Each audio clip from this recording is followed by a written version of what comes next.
Ça me fait super plaisir que tu sois parmi nous aujourd'hui. C'est d'ailleurs toi, je vous dis en avant-première, qui sera aussi là le mois prochain sur un tout autre sujet.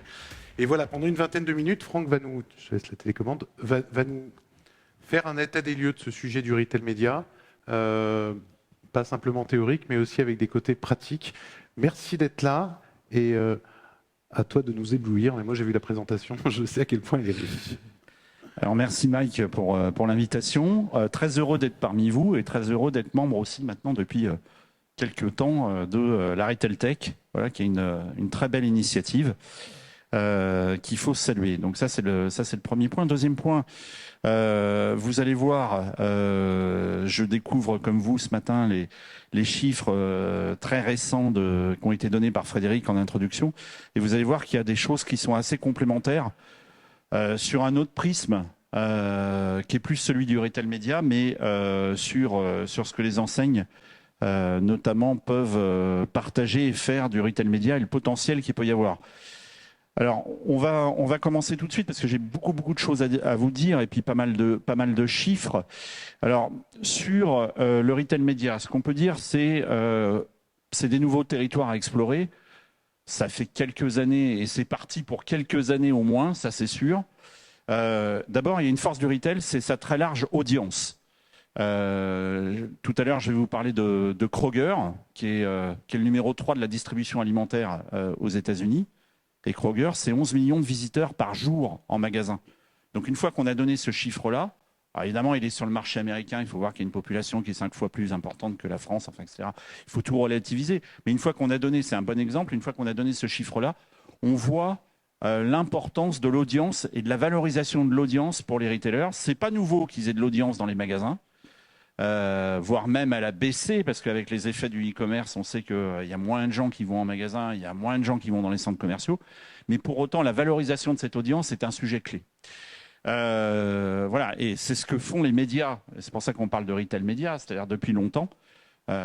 C'est très largement et historiquement leur première ressource pour ne serait-ce qu'avoir un financement en termes de revenus publicitaires. Pour le retail, on va le voir que c'est une source de revenus complémentaires et qui est loin d'être anecdotique et qui est de plus en plus importante et qui va prendre de plus en plus d'évidence. Et puis valoriser la data, c'est la condition nécessaire et c'est une bonne nouvelle parce qu'on passe de l'ère de la collecte de la data, qui ne pose pas de problème, à l'ère de la pertinence de la data, qui est beaucoup moins évidente. Voilà.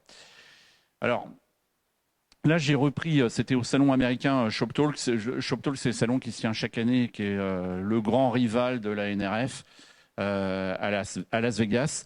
Et c'est ce que disait le BCG sur le retail média.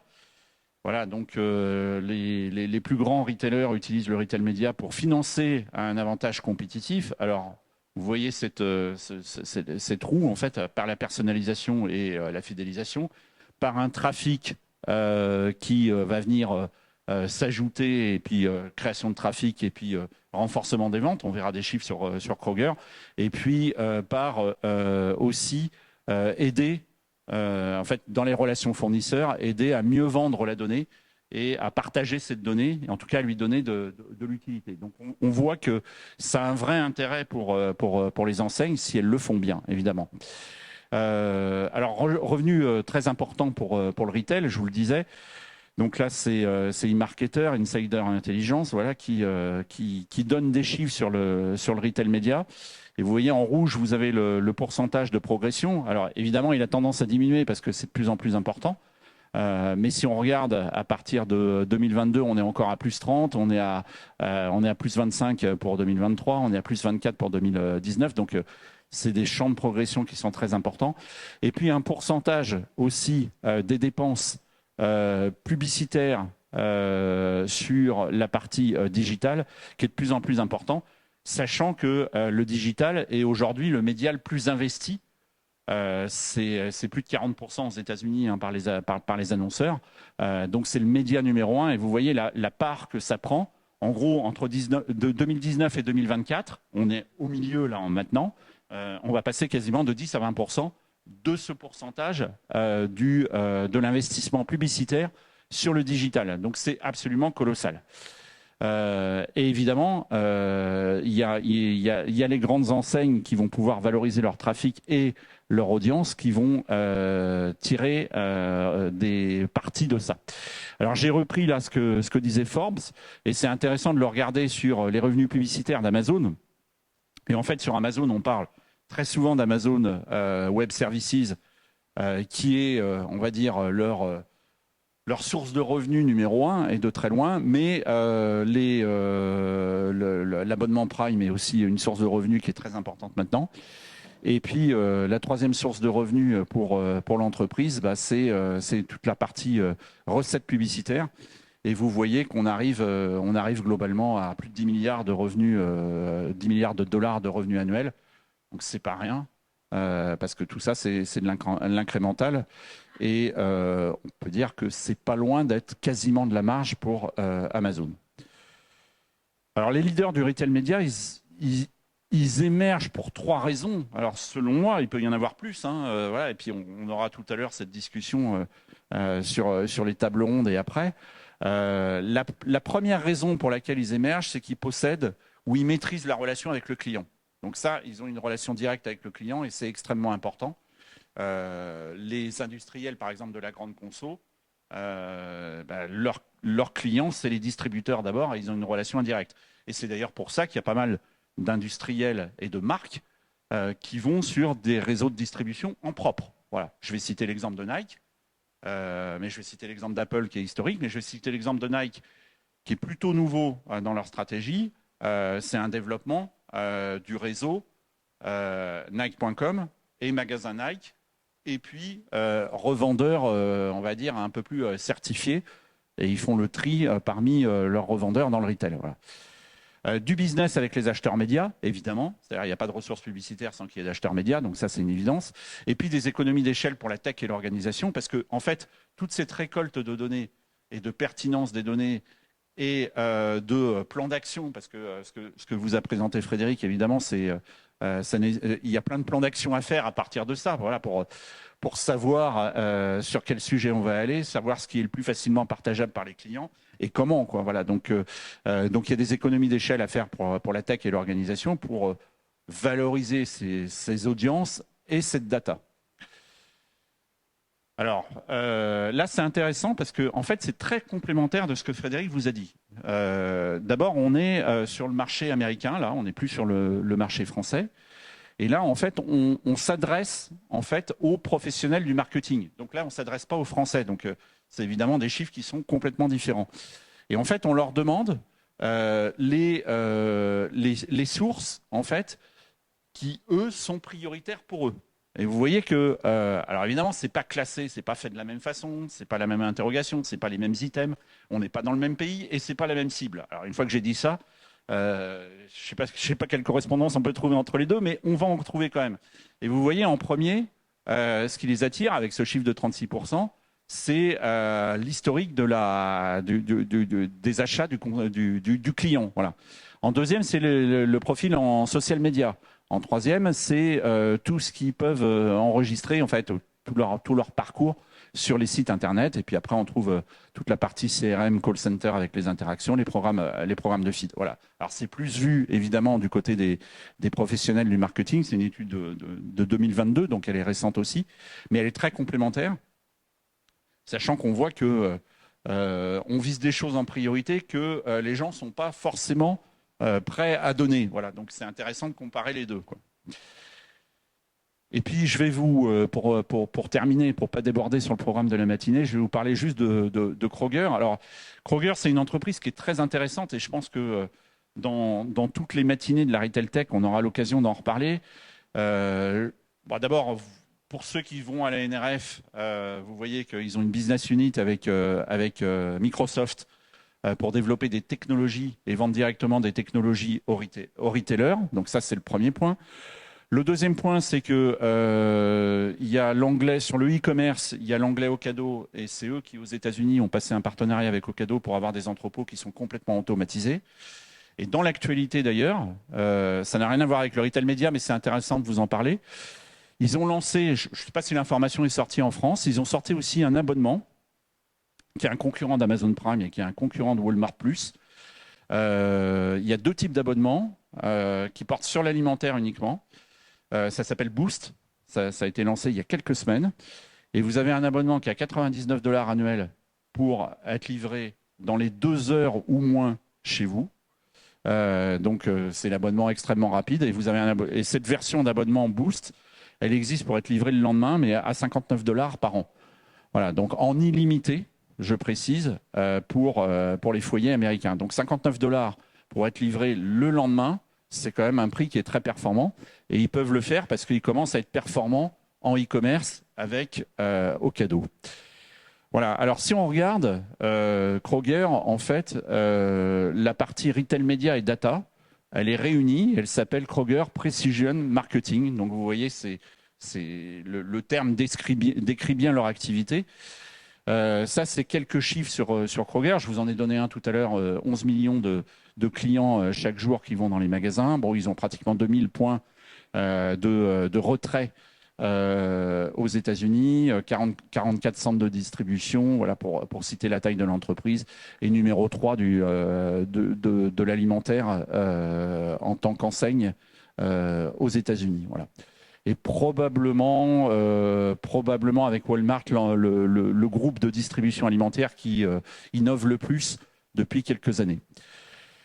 Alors là, je vais vous parler. J'ai repris quelques slides d'une conférence à laquelle j'ai assisté, justement de la patronne de ce département chez Kroger, Cara Pratt, qui intervenait à Chicago dans le salon Retail Innovation conférence et qui faisait un exposé sur les réseaux de retail média.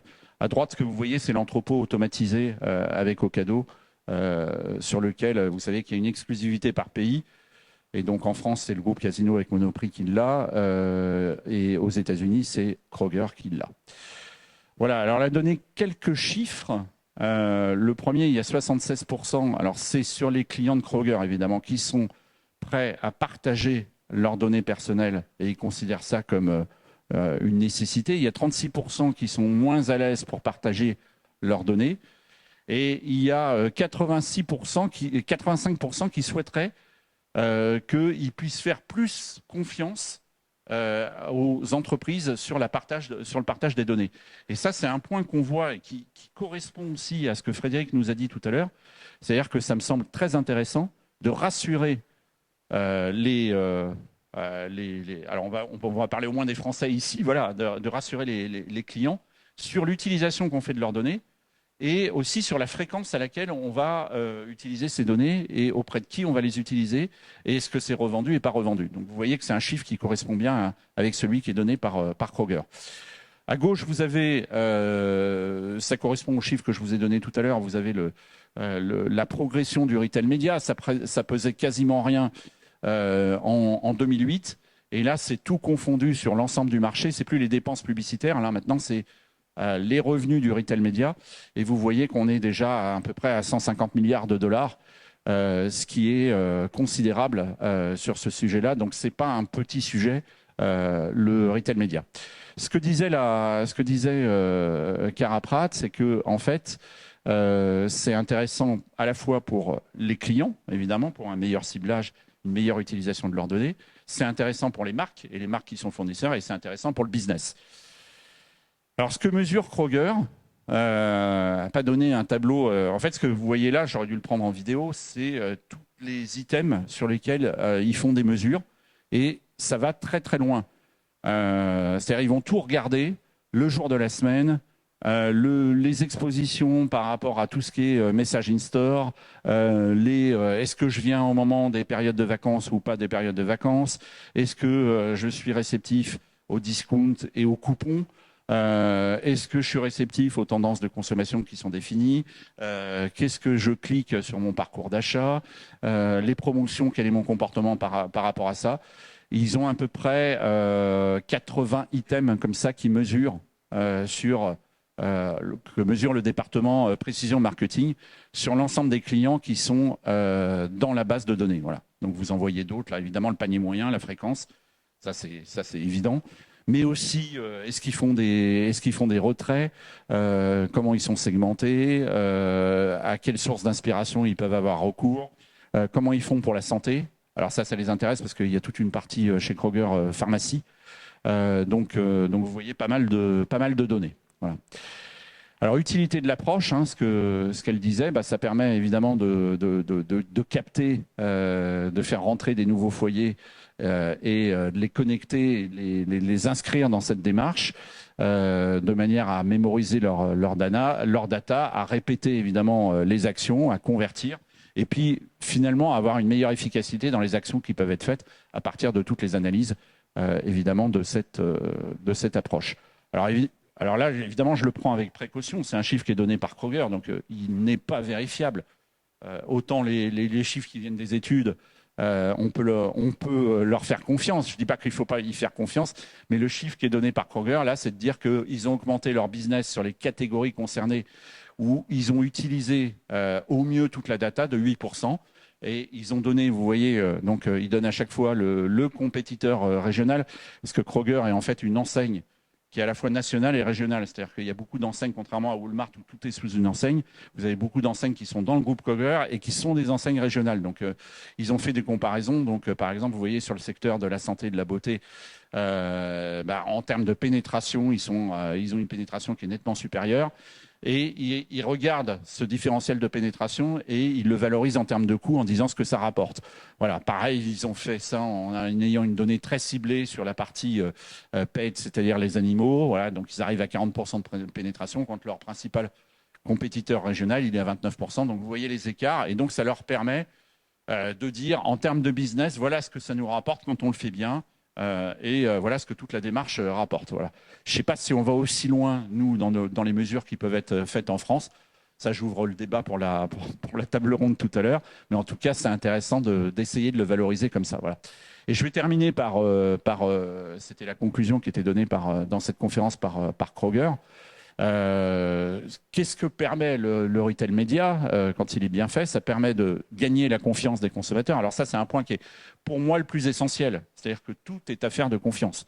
Et dès qu'on trahit cette confiance ou qu'on n'est pas précis sur ce qu'on va faire et qu'il y a un doute, c'est pas au bénéfice de la marque ou de l'enseigne. Voilà. Deuxième point, c'est de renforcer la pertinence. Et ça, c'est un point qui est important.